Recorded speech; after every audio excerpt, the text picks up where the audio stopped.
Hey, what's up, guys? Welcome back to Populist Podcast. I'm Chase, And I'm Charles. and today we're joined by special guest, Maine senatorial candidate Betsy Sweet. Thanks for coming on today. Thanks for having me. All right, so I'm going to get us started.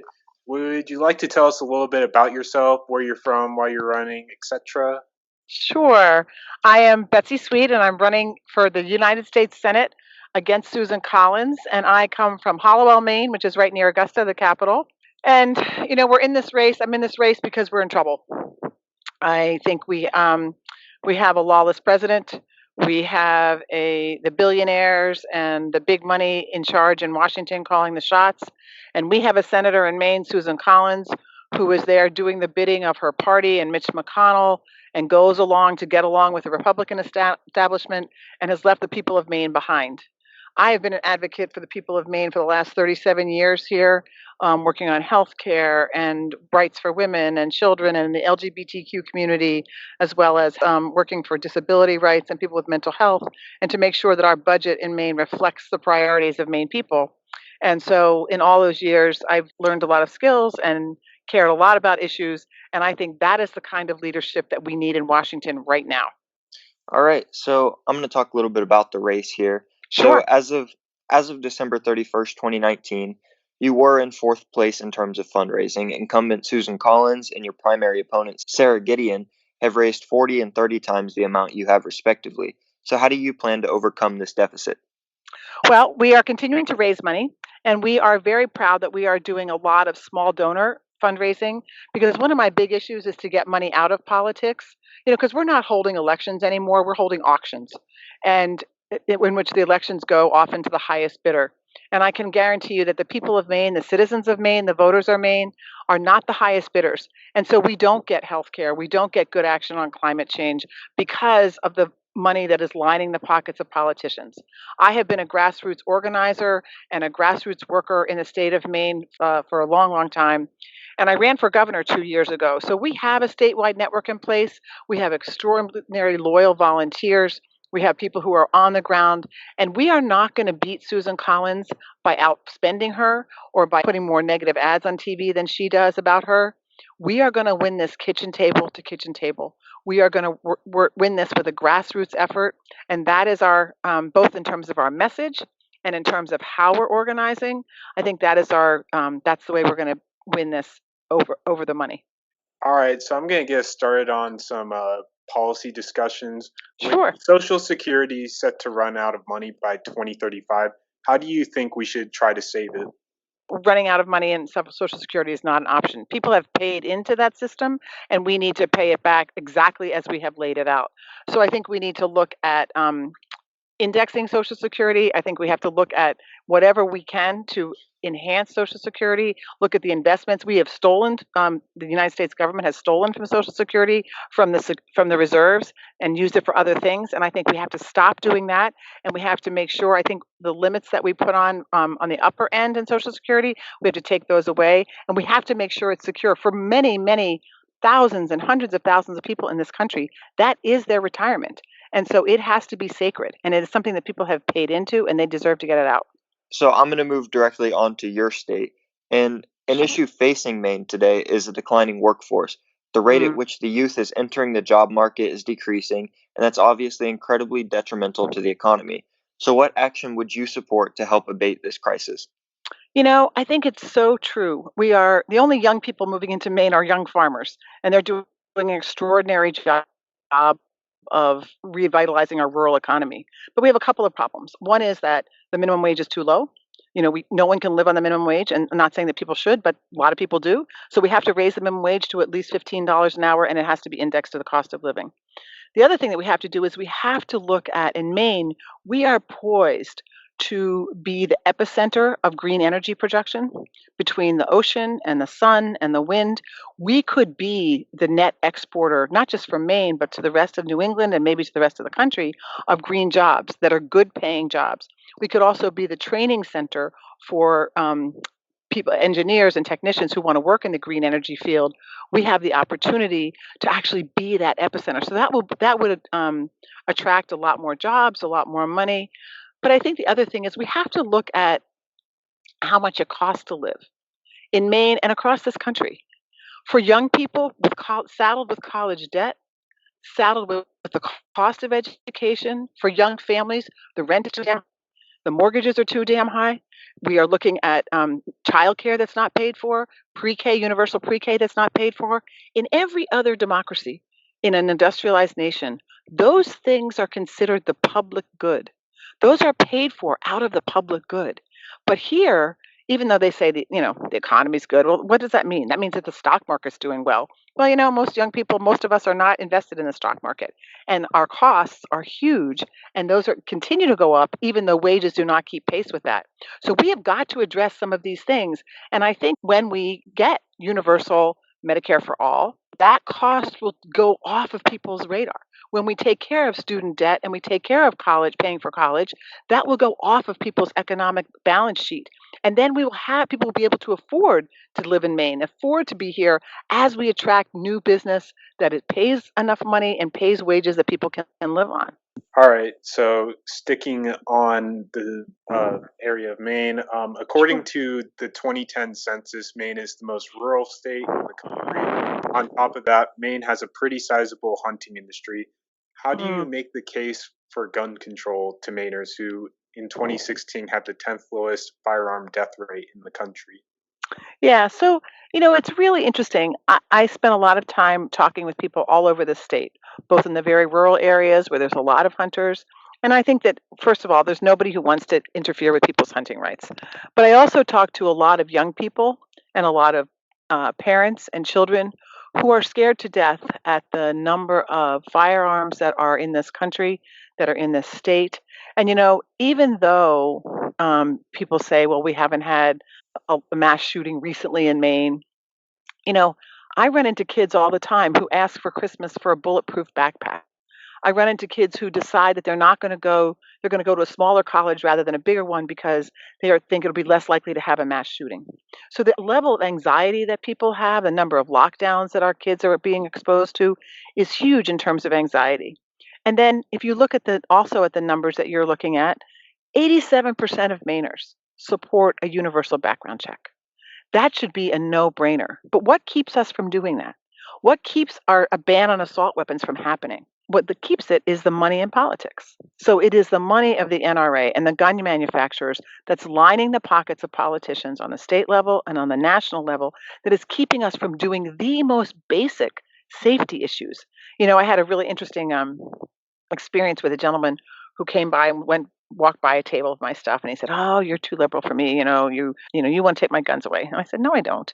And he said, "Well." So I just let him go and whatever. But then he was hanging around, and I went over to him and I said, "Hey, let's you and I chat." I said, "If you and I can't come to some agreement, then there's no chance in Washington." So I said, "Let's look at common values. Let's think of what we have in common." And so we did that. And I said, "Do you have children?" And he said, "Yes."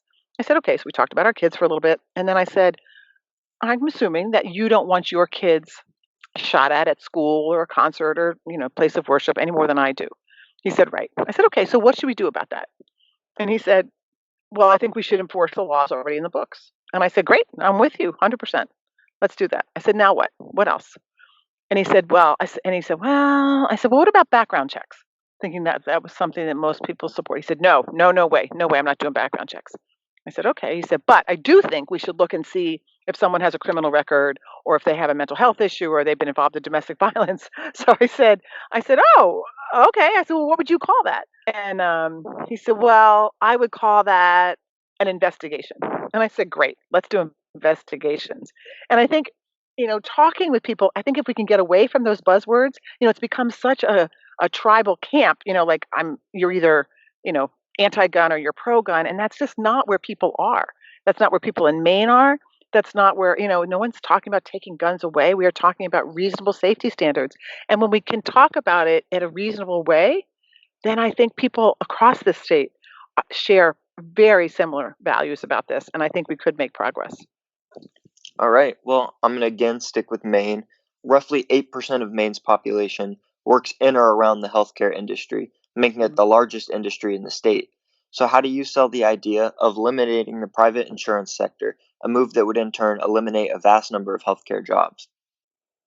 Well, So I don't believe that that would eliminate a vast number of jobs. So when we get Medicare for all, first of all, we're going to need more healthcare providers because we're going to have more people covered and more people seeking healthcare.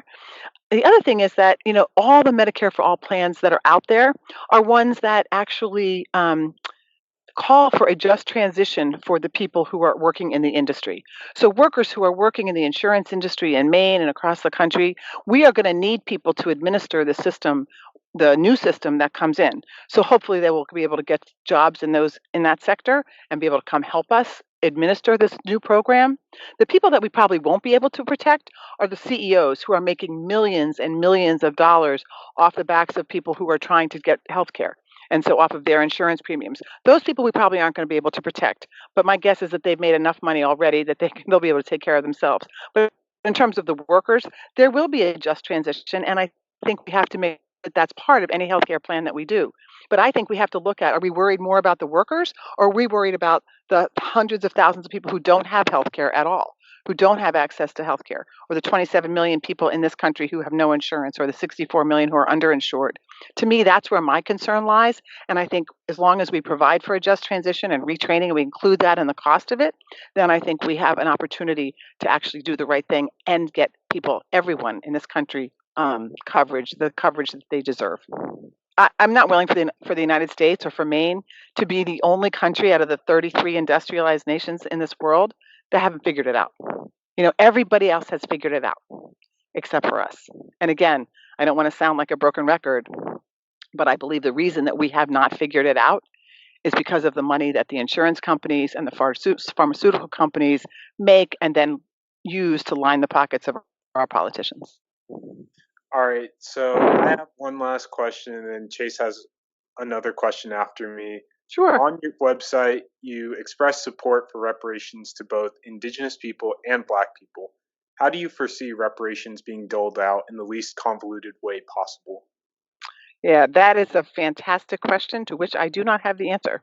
I think that there's been a number of proposals that have been figured out, and I know that we did it with the Japanese internment. We did reparations to the Japanese, and there was all these formulas that figured it out.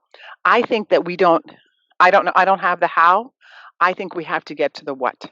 We have to say yes, as a country, we believe that there have been violations of peoples, both African American people and for slavery and for what we've done to indigenous people, and we need to make that right. We cannot continue to build on a foundation that is so broken and that started in that way. Now, how we're going to do that, I don't pretend to have an answer about how to do that, but I think once we decide that we're going to do it, then we get smart people in the room to sit down and figure it out. And that's what I'm committed to. All right, so a follow up on that. With the Sure. idea of reparations, would you be more inclined towards one that's cash in hand or investing in minority communities? Do you have an answer on that? I mean, to me, I think it would be ideally to be a combination of both those things. I think it has to be real. I don't think it can be like, oh yeah, well, we're going to invest and put a, library over here and we'll put, something else over there and call it good. I mean, I think there has to be serious return on whatever the reparations are that we make for for everyday people. So I think it's probably going to have to be both of those things. I also don't just think a one-time cash money deal that doesn't do anything to improve the economic lives of people. I don't think that's an ongoing solution as well. So I think it's going to have to be a combination of those things. All right. Well, I'm going to get into my final question. It's one that we like to ask everybody that we have on the show. Sure. And that's, amongst the Democratic primary field, is there one candidate who stands out to you personally? Well, so I'm definitely in the Bernie Sanders, Elizabeth Warren place. And, the thing that I love about Bernie Sanders is him challenging the system as it is and saying the big ideas. Most of the questions around this debate were actually framed by Bernie Sanders long ago. And I think that we are in trouble and we have to start looking at the assumptions that we've made for years about what can work and what can't work. And I think, for me personally, I helped write the first Clean Elections Act in the country. I helped write the first Family Medical Leave Act in the country. As a women's advocate, we helped raise the minimum wage for the first time in 2 decades in Maine long ago. And to me, it's like taking what people the establishment anyway, where people say is impossible, and making it possible by organizing, by bringing people together, by appealing to people's common sense and common values. And that's what I think we have to do. And to me, that's represented by Bernie and by Elizabeth Warren. All right. Well, that's all the questions we have today. Would you like to take a moment to speak directly to the audience? No, I just want to say thank you so much for being engaged. I think 2020 is a year that is really a pivotal point in our democracy. It's really going to decide not just our politics, but I think so many of these issues that are facing us in the crisis and the climate change and economic inequality and healthcare really define who we are as people, as human beings. And I think that's what's at stake here, our democracy and the definition of who we are. So I am very excited for this race. I'm excited for us to be able to flip the Senate, to have a new person as president. And to do that, we all need help. I would love you to go to my website, BetsySweet.com, check it out. If you like what you see, getting rid of Susan Collins, defeating her is a national race because the path through changing the Senate only goes through Maine. So I could use all your help, your thoughts, your ideas.